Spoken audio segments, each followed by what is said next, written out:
यह कहानी है एक जंगल की, जहाँ एक असली बगुला रहा करता था। वह इतना आलसी था कि कोई काम करना तो दूर, उससे अपने लिए खाना ढूंढने में भी आलस आता था। अपने इस आलस के कारण बगुले को कई बार पूरा पूरा दिन भूखा रहना पड़ता था। नदी के किनारे अपनी एक टांग पर खड़े खड़े दिन भर बगुला बिना हरकत किए खाने की सोचता रहता था। एक बार की बात है, जब बगुला ऐसी ही कोई योजना बना रहा था और उसे एक आइडिया सूझा। तुरंत ही वह उस योजना को सफल बनाने में जुट गया। वह नदी के किनारे एक कोने में जाकर खड़ा हो गया और मोटे मोटे आंसू टपकाने लगा। उसे इस प्रकार रोता देख केकड़ा उसके पास आया और उससे पूछा, अरे बगुला भैया, बात क्या है, रो क्यों रहे हो? एक बार की बात है, जब बगुला ऐसी ही कोई योजना बना रहा था और उसे एक आइडिया सूझा। तुरंत ही वह उस योजना को सफल बनाने में जुट गया। वह नदी के किनारे एक कोने में जाकर खड़ा हो गया और मोटे मोटे आंसू टपकाने लगा। उसे इस प्रकार रोता देख केकड़ा उसके पास आया और उससे पूछा, अरे बगुला भैया, क्या बात है, रो क्यों रहे हो? उसकी बात सुनकर बगुला रोते रोते बोला, क्या बताऊं केकड़े भाई, मुझे अपने किए पर बहुत पछतावा हो रहा है। अपनी भूख मिटाने के लिए मैंने आज तक न जाने कितनी मछलियों को मारा है।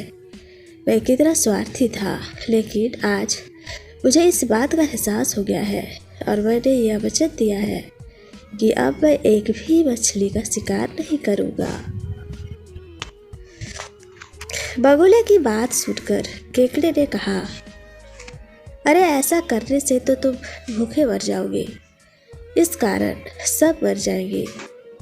केकड़े ने जाकर यह बात तालाब के सभी जीवों को बता दी।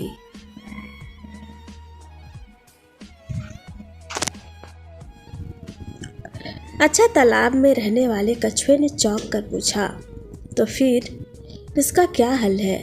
इस पर बगुले भगत ने कहा, यहाँ से कुछ कोस दूर एक तालाब है, हम सभी उस तालाब में जाकर रह सकते हैं। वहाँ का पानी कभी नहीं सूखता। मैं एक एक को अपनी पीठ पर बैठाकर वहाँ छोड़कर आ सकता हूँ। उसकी यह बात सुनकर सारे जानवर खुश हो गए। अगले दिन से बगुले ने अपनी पीठ पर एक एक जीव को ले जाना शुरू कर दिया। वह सोचने लगा, उन्हें नदी से कुछ दूर ले जाकर एक चट्टान पर ले जाकर मार डालता। कई बार वह एक बार में 2 जीवों को ले जाता और चट्टान पर पटककर उसकी हड्डियों को तोड़कर उसका ढेर बना लेता था।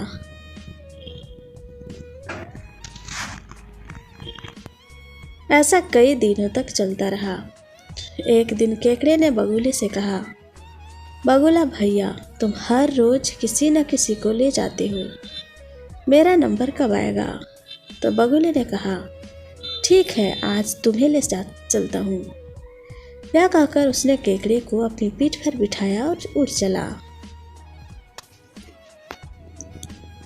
जब वह दाना उस चट्टान के पास पहुंचा तो केकड़े ने वहां अन्य जीवों की हड्डियां को देखी। उसने तुरंत बगुले से पूछा कि ये हड्डियां किसकी है और जलाशय कितना दूर है। उसकी बात सुनकर बगुला जोर जोर से हंसने लगा और बोला, कोई जलाशय नहीं है और ये सारे तुम्हारे साथियों की हड्डियां हैं जिन्हें मैं खा गया। इन सभी हड्डियों में अब तुम्हारी हड्डियां भी शामिल होने वाली है। उसकी यह बात सुनते ही केकड़े ने बगुले को गर्दन अपने पंजों से पकड़ ली। कुछ ही देर में बगुले के प्राण निकल गए। उसके बाद केकड़ा लौटकर नदी के पास गया और अपने बाकी साथियों को सारी बात बताई। उन सभी ने केकड़े को धन्यवाद दिया और उसकी जय जयकार की। कहानी से सीख। इस कहानी से हमें यह शिक्षा मिलती है कि हमें आंख बंद करके किसी पर विश्वास नहीं करना चाहिए। मुसीबत के समय भी संयम और बुद्धिमानी से काम करना चाहिए। तो आपको हमारी ये मॉरल स्टोरी कैसी लगी, हमें कमेंट बॉक्स में सजेस्ट करें और हमारे चैनल को लाइक, शेयर और सब्सक्राइब करना ना भूलें, ताकि बहुत जल्द ही आपको हम अगली नई मॉरल वीडियो लेकर आएँ। धन्यवाद।